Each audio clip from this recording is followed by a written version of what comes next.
So this is going to be interesting without a mic. You've all been to a pantomime, right? So if my voice kind of just starts to drop off and get a little bit lower because I start getting into it, you shout, he's behind you, and then I'll clock and get back into it. We're here today to talk about automation. A little bit about me to start. I'm Michael. I'm Heap on Twitter if you want to say nice things about the talk. If you want to say bad things, don't put them on Twitter, just come find me afterwards. And I'm a developer at a company called DataSift over in Reading. At DataSift, we do lots and lots of things with high volumes of data. Give you an idea of the scale.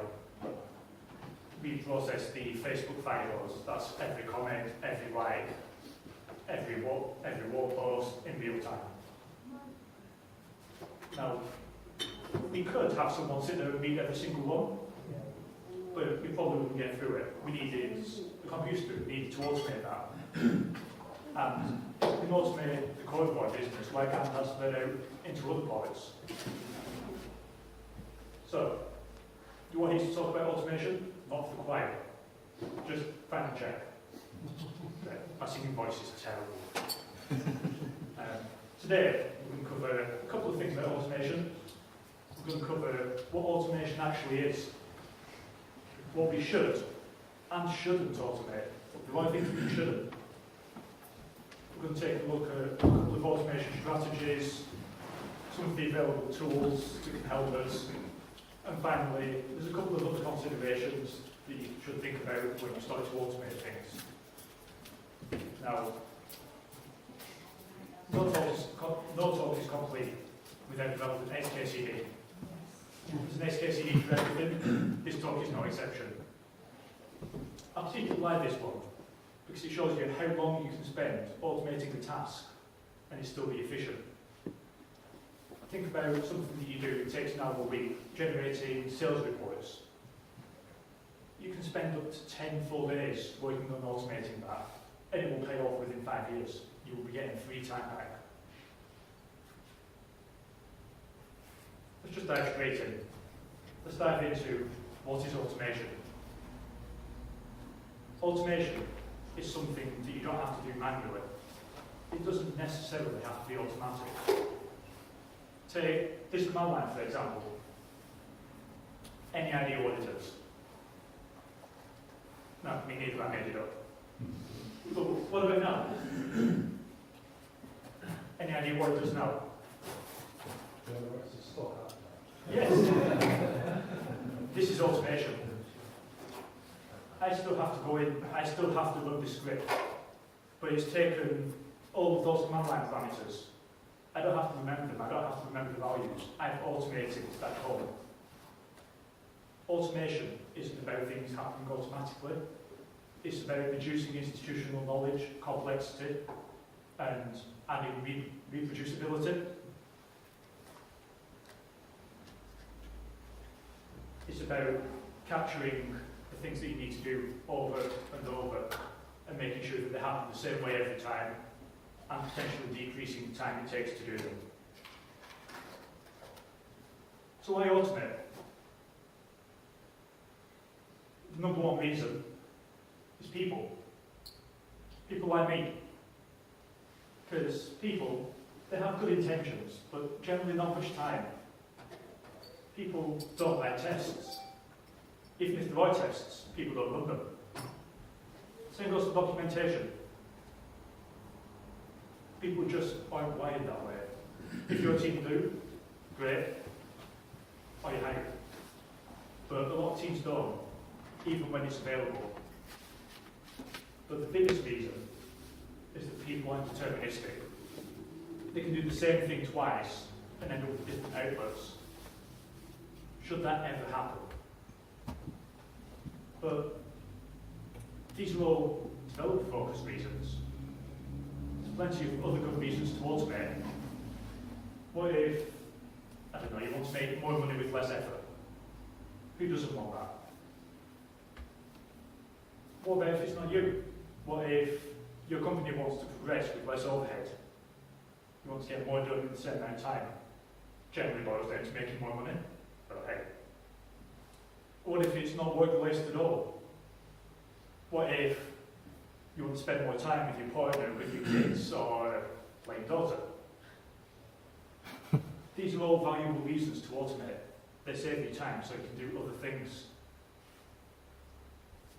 Now, I want to be clear. Automation isn't about being lazy. It's about being efficient. It's about being efficient with our time, with our resources, and if that happens to get us to the pub quicker, who am I to judge? But for me, the biggest reason that I like automation is fear. Fear is paralysing. The fear of change, the fear of making a mistake, the fear of changing something and breaking everything, deleting your customer database. Fear costs money.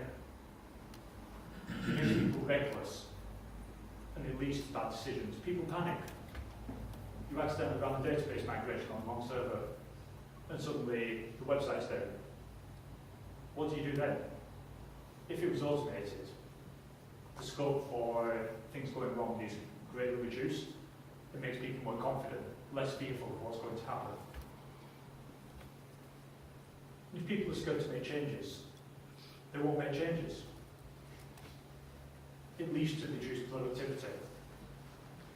By automating the scope of things, we can increase productivity and happiness in our development teams. So based on that, should we automate everything? No, definitely not. Now, I'd like to clarify here, when I say automated in this context, what I actually mean is non-intended. You should definitely script them, things like generate import stock update. You can make them deterministic, you can make them take less time, but just don't run them automatically.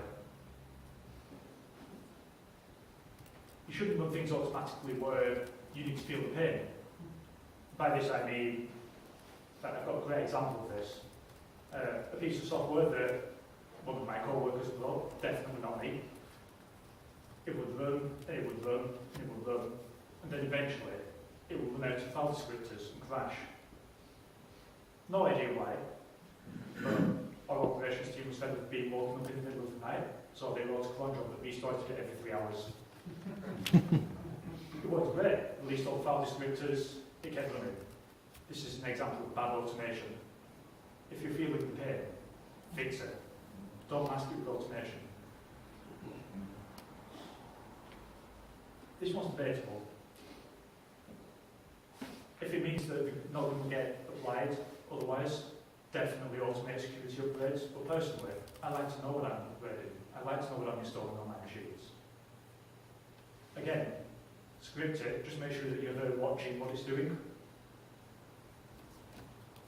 Basically anything that you need to see. Don't run them in a cron job. Make sure that you're watching when they run. That's the gist of what you shouldn't automate. That's what should we automate. Everything else, if you can dream it, automate it. Things like deployments. Deployments are a perfect example of what can be automated. Things like weekly, monthly, yearly reporting. Things that it's the same task over and over. CRUD generation. Don't write controllers or entities by hand. There's tools out there that will write them for you. If the only thing that changes is the name, why are you doing it by hand? Everything and anything can be automated. If it will save you time, do it.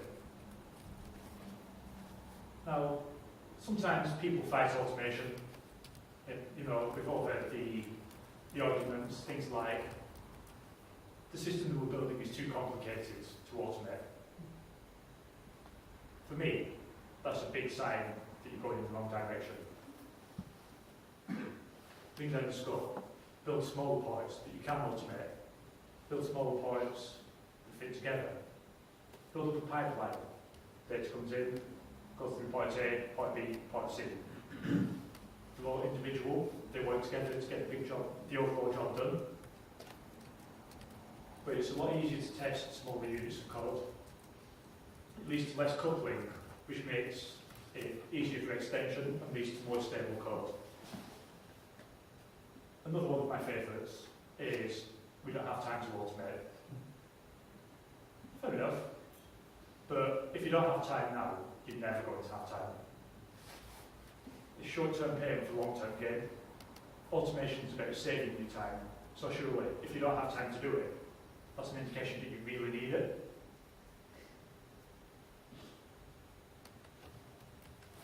I can see by your faces that you're all really sold on automation now.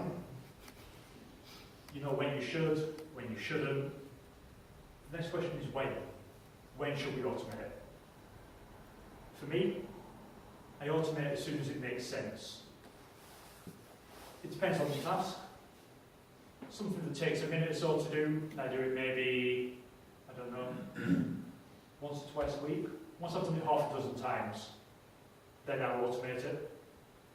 But more complex things like report generation, I'll probably evaluate them even the first time that I do it and think, is this going to come up again? Am I going to have to do this task again? And if I will, I'm going to do it. I'm going to automate it so that next time it's done for me. Yes? Yeah, when you're doing refactoring, there's something called the rule of three. Are you familiar with that? I'm not. No, okay.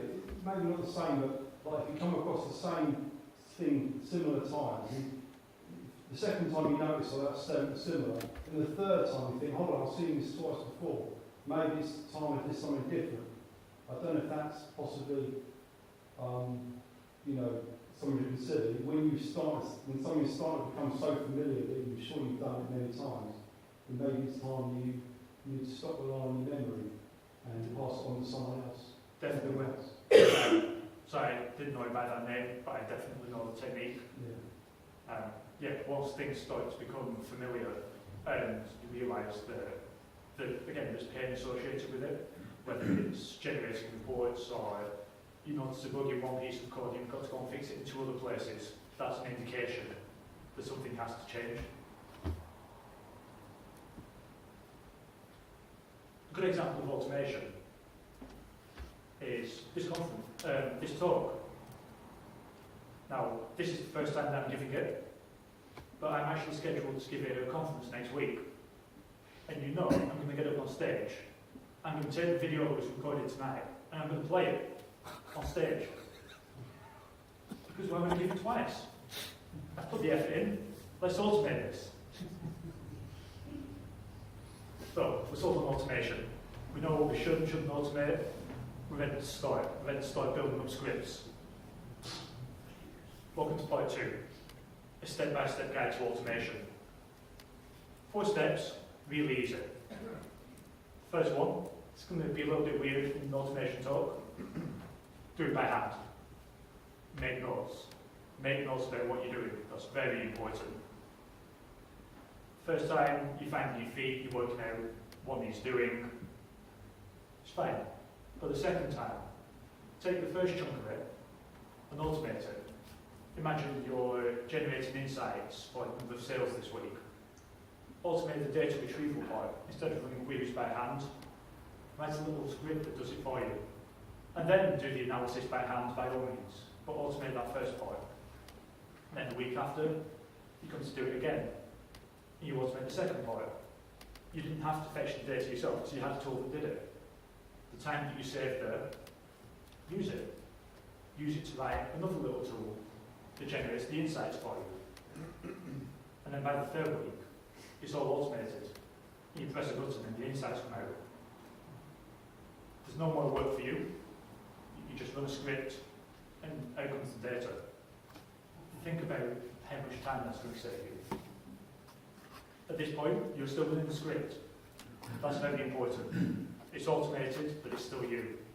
You need to keep an eye on the data. Make sure that the output is accurate. And after 2 or 3 weeks of this, everything's going fine. Then you say to run the template, put it in a cron job. Just make it send the email automatically. Hopefully, the only time you will have to think about it is when someone comes down and says, hey, I didn't get the email this week, and realise that someone's turned off the server that the controller's running on. No matter how complex the task, these 4 steps will get you there in the end. Do it by hand, automate a little bit, run it and watch, run unattended, if applicable. Like I said, there's some things you don't want to run unattended, but most things you can. So, we've got a set of steps to follow. We need to find something to automate. My advice, start small. Whatever you do, don't think, I'm going to take that thing that took 6 months to build, a year to build, I'm going to rewrite it, I'm going to make it more automated. It's just not going to happen. Automating things is daunting. If it's a huge project, find the smallest part that you can automate. Incremental improvements reap huge rewards. If you're still struggling to find out what you need to work on, what you need to automate, start with the whining. What do people complain about? Find out what will make people's lives easier and start with that. The common one I hear, deploying, too hard, hate doing it. Is that because your deployment process looks like this? Do you have to run that on your desktop just to get something to staging? How do you remember all of that? What can we do in this situation? The first option is we can ignore it, but let's not do that. Or we could help. We could find a little tool, wrap it up in a script, something that says deploy staging, and then the branch that you want staging. All it does internally is run all of those commands, but how much nicer is that to work with? It's not automatically running, but it is automation. You're taking all of the complexity and hiding it. You're making people's lives easier. It makes it easier, faster, and more predictable. So start with the whining. Find the pain points in your organisation. Solve them. People might not even thank you for it, but you're making everyone's lives easier and you're reducing the risk every day. So, we've taken what we should and shouldn't automate. We've got a small set of steps to follow. At this point, we're doing really well. We've automated everything that we want. But now we need to make it institutionalised. We need to get everyone else on board. We need centralised automation. Going back to our deployment example, we wrote a little script, we run it for us, it's great.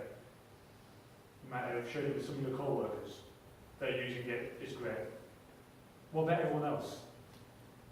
There's still a lot of risk there where everyone else is running the commands by hand. What about if, even between you and your co-workers, you're running different versions of the script? How do you enforce that everyone has the same version? It's still not centralised. There's still a lot of scope for things to go wrong. Enter CI. This is continuous integration, not code igniter. Continuous integration systems are great. The biggest one out there is probably Jenkins. Some of you may have used it. We use GoCD at work because it fits the way that we build things. We build things as pipelines that feed into each other. There's Bamboo from Atlassian, there's Circle CI, there's Semaphore. There's so many out there. And CI systems, they can be used for all kinds of things. The most common is probably code changes, it runs the tests. That's like the basic CI system. Check out your code, run the tests. We can use it for all kinds of things. In our CI system, we have pipelines that spin up new servers. So someone just goes in, clicks a button, and it runs a script on that box. It's centralised. People could run those scripts on their local machine, depending on what version they've got, depending on the people who are actually using it. By having it in a centralised point, you can control what's on there, what's actually being done. CI systems excel at running things at a certain time. You know, things like report generation. Every Friday at 3 PM, they want report generated. Great. Stick it in Jenkins, job done. It's important to note that while CI, continuous integration, has this connotation generally, CI is not about building. Continuous integration is all about automation. They run commands that you specify, when you specify. They can be triggered from all kinds of things. They can be triggered from code changes, things like webhooks. They can be changed. They can be triggered at a certain time. They can be triggered by someone going in and pressing a button. They can be triggered in any way. They're just automation engines. But perhaps the greatest accomplishment of the CI system is centralised information. It provides a centralised point of information and orchestration.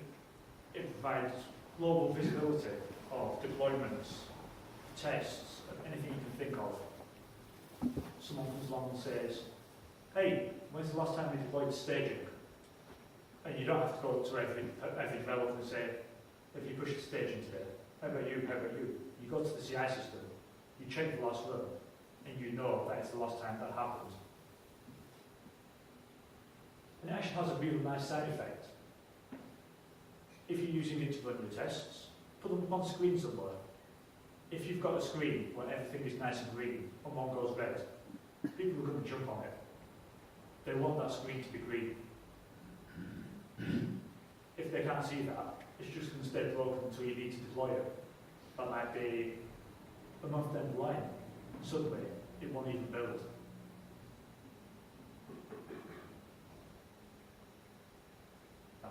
Point forward is all about thinking outside the box. We've done the easy things, you know, report generation, tests, spinning up servers. It's been pretty run of the mill. How can we make our own lives easier? How can we think outside the box? What can we automate? What about dot blocks? PHP 7 has scalar type hints. Dot blocks can automatically be generated. You don't have to write them yourself anymore. IDEs will generate these for you from the code that you write. Those dot blocks feed them into API generators. You can generate documentation, you can generate client libraries for your APIs automatically. Just by writing code and setting up a couple of hooks. Think of it as a pipeline. You write your code, it generates dot blocks, that gets converted into client libraries. All automatically. The code might not be the cleanest thing in the world, but hey, it was free. The code generators. Most frameworks have them. Symfony, Laravel, Cake. I mentioned this earlier. Why are we writing controllers ourselves? There are tools out there that will write them for us. But when I go one step further, yes, we can generate controllers, but what about entire projects? Composer can do it. I can say, Composer, give me the Symfony Standard Edition. Great. But don't you have lots of things on top of that? Don't you have things like asset pipelines? So do you need Gulp or Grunt or Ascetic?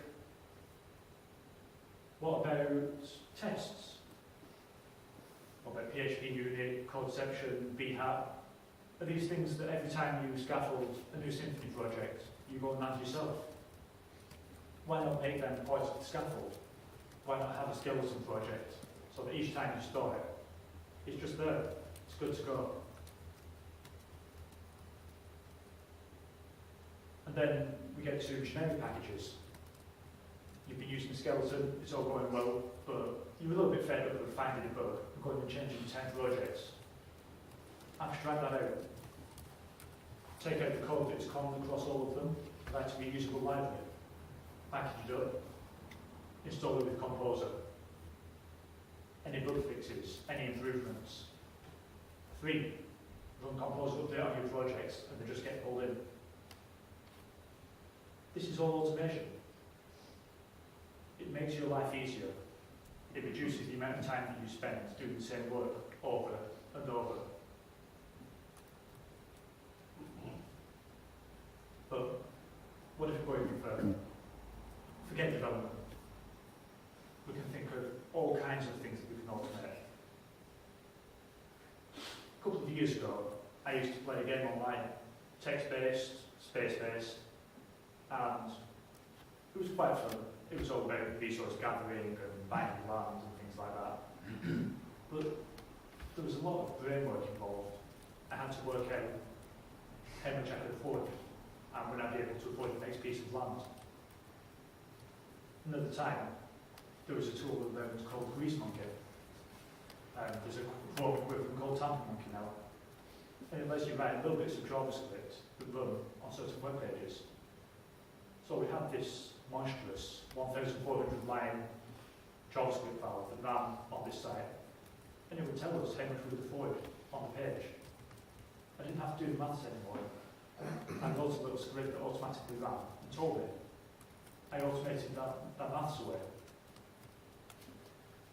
But about at home, I mean, we have Nest now, Nest thermostats. What if you could say, automatically detect when the temperature drops below 5 degrees, turn the heating on? Who wouldn't want that? You don't have to think about it. You don't have to get up off the sofa, go and press the buttons.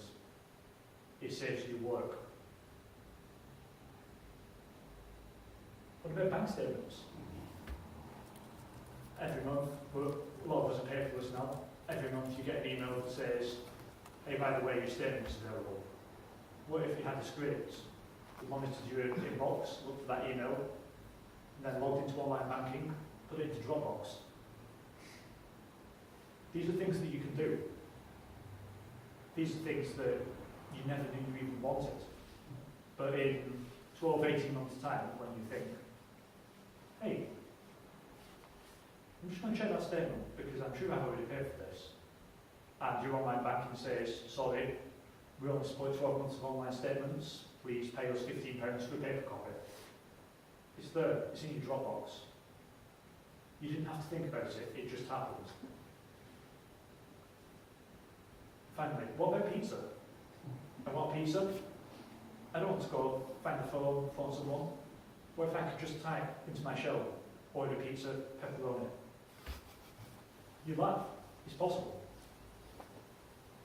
It really is possible. Your imagination is your only limitation. Anything can be automated. You just have to think it. Point 5. Point 5 is about actually doing it. You can go into the office tomorrow and you're going to automate everything. I'm convinced. So what do you need? First of all, you need business buy-in. You need to set expectations. You're going to need people. You're going to need horrible. Automation isn't possible without the business backing you. It's hard work. You need to be ready for that hard work. There's no unicorns and puppies like I've sold it to be. Like, getting there takes a long time.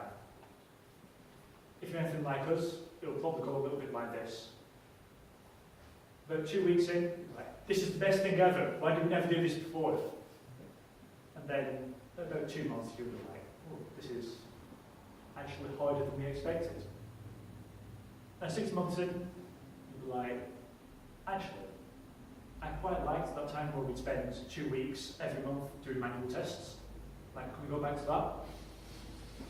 But then 12 months in, it's all working, you're shipping so much stuff, it's awesome, you wonder how you ever cope without it. It takes a lot of investment, but it's worth it. That first 6 months, the first 12 months are hard to get through. So focus on the quick wins. Focus on things that give you immediate feedback. focus on high-value tests. If you're trying to build something but it actually takes 18 hours to run your test suite, people are just going to get bored. They're going to forget about it, they're going to forget to check if it passed or not. So have two sets of tests, one that runs every night, that runs the entire test suite, and have a smaller set, a set of small tests that says, are the critical paths functioning? Can people log in? Can they have things to call it? Can they pay for them? Who cares if you can't change the profile picture? That'll become the overnight test. Test the critical paths, decrease your build time. That keeps people interested. Make sure everyone's on board. This will only work if all developers buy in. Because as soon as someone says, this isn't working for me, it's taking too long, I don't like it, or I can ignore that test, I'm just going to do a build on my desktop and we're going to ship that to production, it all falls apart. Get everyone to commit. A CI system creates a commitment to testing. If test coverage drops, does it fail the build? Yes, no, either answer is fine, but choose one, get everyone to commit to it. And be prepared to maintain this work. Automation is code. Code needs maintaining. Automation is debt. It might save you more time than it takes to maintain it. In fact, I hope it does save you more time than it takes to maintain it. But it's still code that needs maintaining.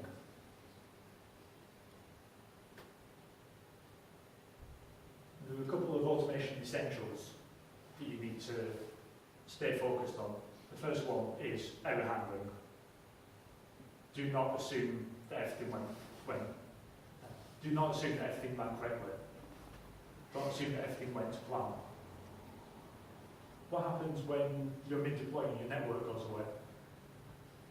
What happens if you try and create a file and your user doesn't have access to that directory?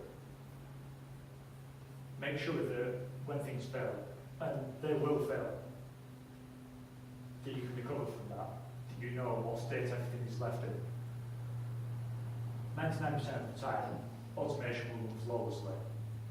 But the 1% of the time that it doesn't, you need to know why it didn't, so that you can fix it and make sure it doesn't happen again. If you can manage it, idempotency is awesome. That means if you run it once, it does something. If you run it again, it doesn't change. It's already done what it needed to do. You can run it over and over and over. Things like Puppet, and Chef, and Ansible are great examples of this. You say, I need this file to exist on disk with these contents. No matter how many times you run it, that file's still going to exist with those contents. There's no side effects. Think about what you're automating and whether you can build that in. Perhaps one of your constraints is we should only send emails to customers once per day. What happens if your script gets run every minute rather than every day because someone put a cron job in wrong? It's going to happen. So build your automation tools with that in mind. Add a timestamp in a database. Add something in Memcache to say, this email's been sent, and check that before sending the email again. Then your script can be run over and over and over, but still only perform the action once as you intended.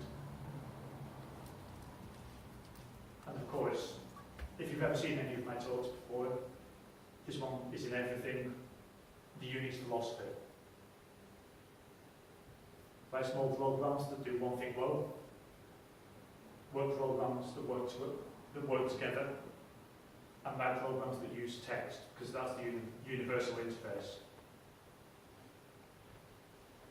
Anything that you write should be able to just slot in somewhere, run, read from somewhere, feed into somewhere else. You don't want to rewrite the portion that sends emails for every single report. You want to write a section that generates an email report, and then feed that into the section that sends emails, because you might have 10 reports but only one email sender. Build things in a modular fashion, and things get a lot easier. Don't reinvent the wheel. Build on the shoulders of giants. In automation, there's three main sets of tools: fetchers, runners, and scaffolders. Fetchers are great. What they do is you say, hey, I want that thing, and it gets it for you. It can be as simple as that. Curl, W-get, they're examples of fetchers. Composer, it's another example of a fetcher. But that goes one step further. That also pulls in dependencies. Some of the JavaScript frameworks, being able to say, hey, I want that carousel installing, and it says, oh, by the way, you need jQuery for that, and it pulls it down automatically. That's automation. That's a fetcher. Then come on to runners. Runners do the same thing over and over and over again. You know, tools like make, rake, cake, the only egg, except for grunt and go, because JavaScript likes to be different. And finally, scaffolders. We talked about these earlier, code generation tools, generate entities, controllers, doing basically every framework out there. Use them. They're designed to save you time.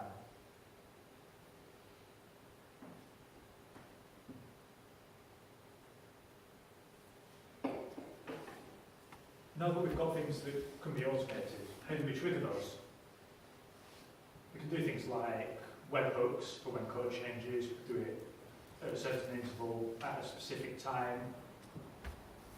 We can do it by someone going in and pressing the button, but we can do it in different ways as well. We can use things like, who's used if this then that? That's automation. My example of logging into a bank, putting it in Dropbox, doesn't that feel like something you could do with if this then that? If you trusted them. You just build up little steps. You say, do this, do this, do this. And once you've got it all automated, we need visibility. Yes, all of these things should run in the background without you worrying because everything's working perfectly. But you still need to know things are happening. So, feed it into a tool like Graphite, build graphs over time. Put it on the screen somewhere that people can see. Or, I don't know, get the system to tweet you. Say, hey, I sent the Friday report. Just so you know that it's actually happening. Personally, I don't use any of those. I use Slack. I have a channel. It contains the world. Anything that happens, bots, webhooks, they just post messages in there. Anything you can think of. Someone requests a password reset, you can get notified. It doesn't matter what you use. You use IRC, HitChat. Your chat channel, your chat system is generally always open. You're generally looking at it. So use it as a collection place. And it's not just read-only. There are tools out there. Qbot, for example, will sit in your channel. It will listen to what you're saying. You can give it commands. You can say, Qbot, deploy to staging, and that will go off, trigger a build on your CI system, and deploy it. The chat channel is two-way communication between you and your automation systems. Again, it takes some investment, but the returns are huge. Finally, point 6. Now, I'm not going to talk about any of these in any particular depth, because any one of these tools is a new talk in itself. But I just want to give you an idea of what's out there, what they can be used for. And I highly recommend going and picking a couple of these up. First is Vagrant. Vagrant is amazing. It's a scripting engine for machines. It can work with VirtualBox, VMware, AWS, DigitalOcean, any of them. Most people use it to provide developer environments. Vagrant, VirtualBox. It's a pretty common setup. It means that people can come in, run Vagrant up, and they're ready to work. If your development environments need to be a little beefier, always do, there's OpenStack. OpenStack is essentially a private AWS. You can run it on your own network, and it creates virtual machines on demand. And of course, there's AWS for staging, for production, for whatever you need. There's loads of other cloud providers as well. The reason I like AWS is it's reasonably cheap, and people tend to build on top of it. Basically, any tool out there will integrate with AWS. Creation of machines can be done through APIs. I want to say RESTful, but not. Honestly, the APIs are a bit of a nightmare. Use a client library that someone's written. It makes life a lot easier. Once you've got a machine, use Puppet, use Chef, use Ansible. It doesn't matter which you choose. This is for configuring those systems, making sure that packages are installed, configuration files exist, so that when you run Vagrant up, they don't just have an empty box. They have a developer environment ready to go with all the dependencies they need. It's for your production systems, for making sure that configuration files are updated on every machine, not just the one that you happen to log into. It's about tracking your infrastructure as code. Code that can be reviewed by others. Code that can be stored in GitHub and diff. Code that has an audit trail. Use Bash or Python. The reason I like those two is they're basically everywhere. Unless you're using CentOS 5, in which case you have Mac condolences, you're going to have Python 2.6 basically everywhere that you need to run the machine. Take advantage of it. Bash is good for quick things, but when you need the power of a real programming language, Python's actually quite nice. Or if you know PHP is going to be on the system, use it. Perhaps write a Python script that bootstraps and installs PHP, and then run everything else in PHP. Take advantage of the tools that are available. They're already there, use them. Liquibase. This is actually a Java tool, but it's database migrations. Long gone are the days where you just write a SQL script, copy and paste it, put the command line, job done. It supports rolling forwards, rolling backwards. Again, your database is versioned. You know that if you check out a revision of your code from 2 years ago, the database at that point in time is going to be stored with it, and you know that your code is going to run. IDEs for development. Yes, this is automation. Think about PHP story. Think about renaming the method. That lovely checkbox that says rename this method and rename everything that calls it. Imagine how long that would take to do by hand if you had to go through your entire code base. IDEs are great for automation. Then there's Terraform for environment management. You can define entire AWS clusters with virtual networks and different machines and different subnets, all in this Terraform language. And you just say, okay, go apply this plan, and it will spin up everything that it needs and ensure that everything's in the correct state. Then there's console, service discovery. Services come up, MySQL comes up, says, hey, I'm here. Console registers that, and then your application goes and says, hey console, where's MySQL? And it tells it. There's no more hard-coded URLs in your applications. It's just this central source of knowledge about where all the services live.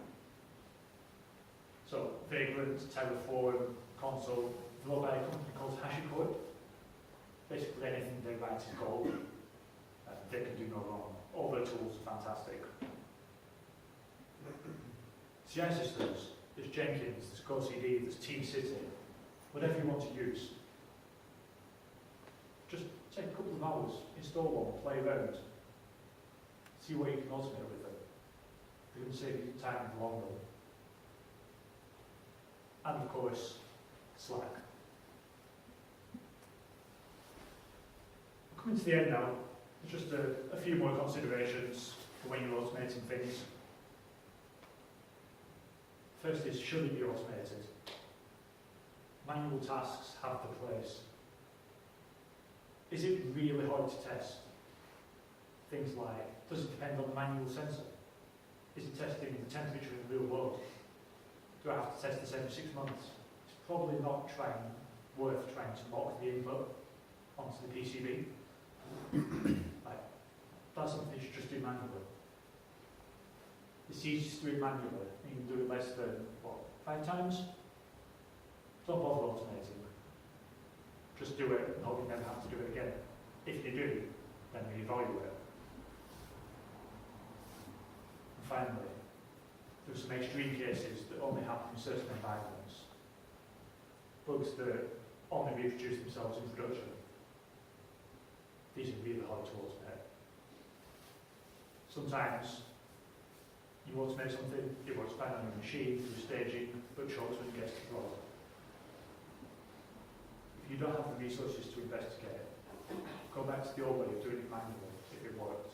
And when you do have the resources, fix it properly. Security is a huge one for automation. You need good security policies. The thing about automation users is they need to see everything, and that makes them dangerous. Developers, you can say, you only need to work on this project, you only need to work on this project. But they need to be used on your CI system. It needs to see all of them. It needs to build all of them. You can mitigate this, you can say, it only has read-only access. That's a good start, but it's still dangerous. You need good access controls for automation users. I mentioned pipelines. Split up the work that you're doing.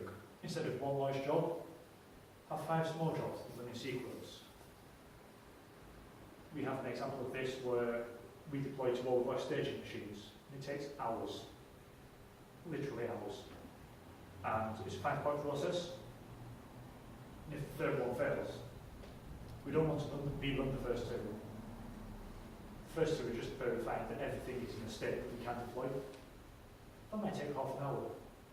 If we've already verified that, and it fails in the 3rd stage because it couldn't connect to a server, why do we want to verify the changes again? We just want to start again at that 3rd point. By writing things as a pipeline, it enables that. If everything's one big job, it's all or nothing. I touched on this before, but automation with state is hard. Can you run things multiple times without any bad side effects? If you can build things in a way that you can, your life gets a lot easier. You need to worry a lot less.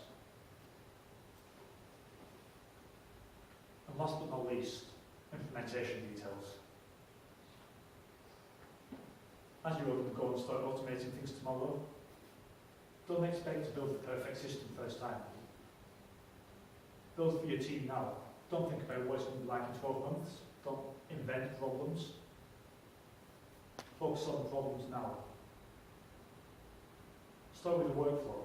This is why I recommend doing it by hand first. Because until you know what you're doing, how can you automate it?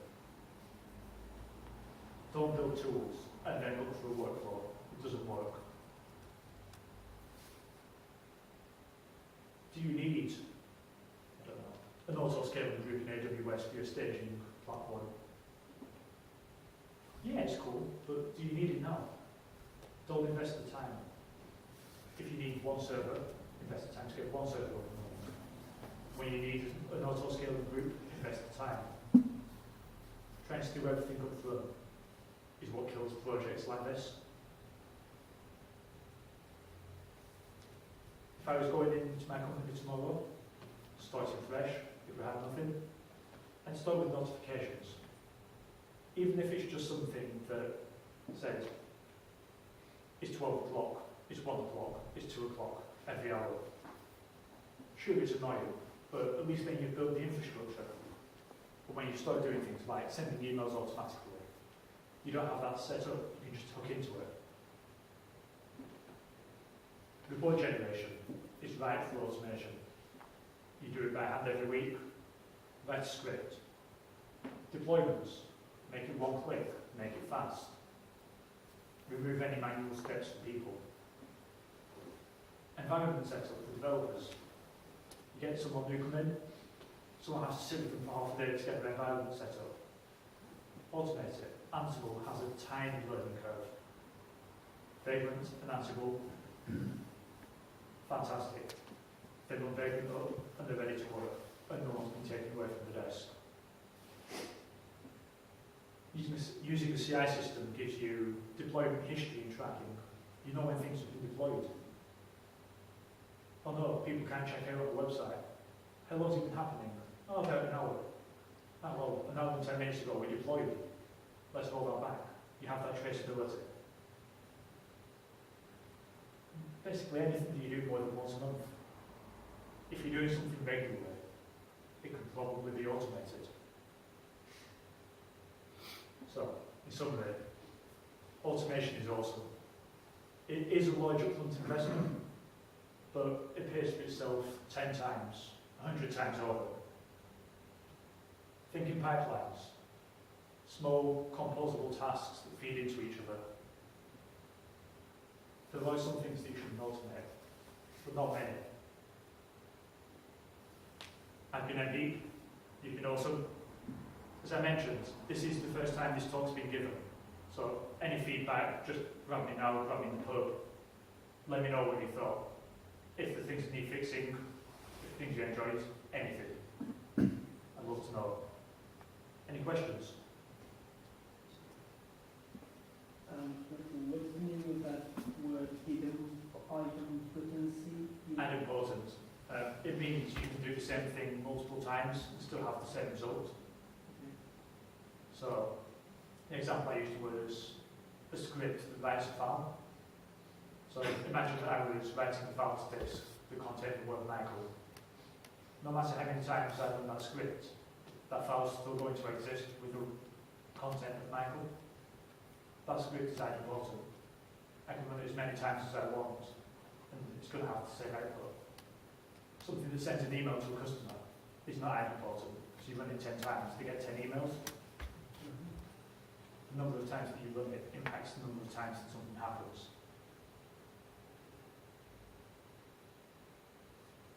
Yes? The automation you spoke about thus far seemed to centre around building new machines for deployment based on something that you would manually specify or a specification you would put together.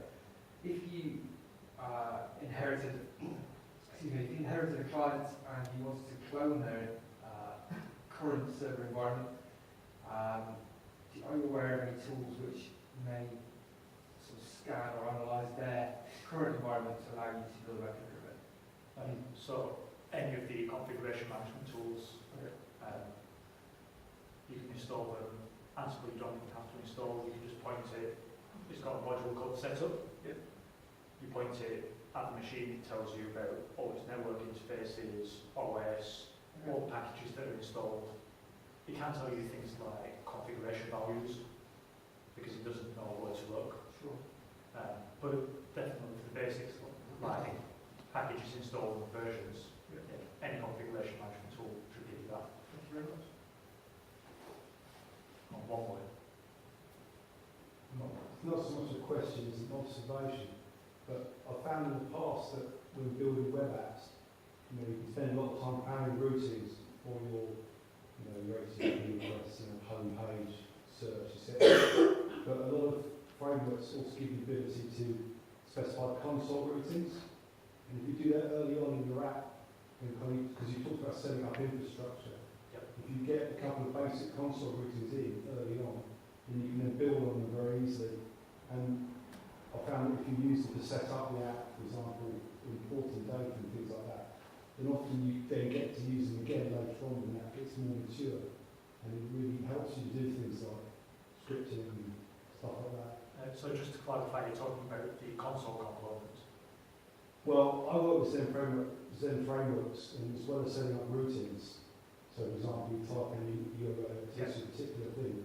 You can also call the some file within the structure from the command line and append various arguments, which will then execute certain bits of the app in a different way.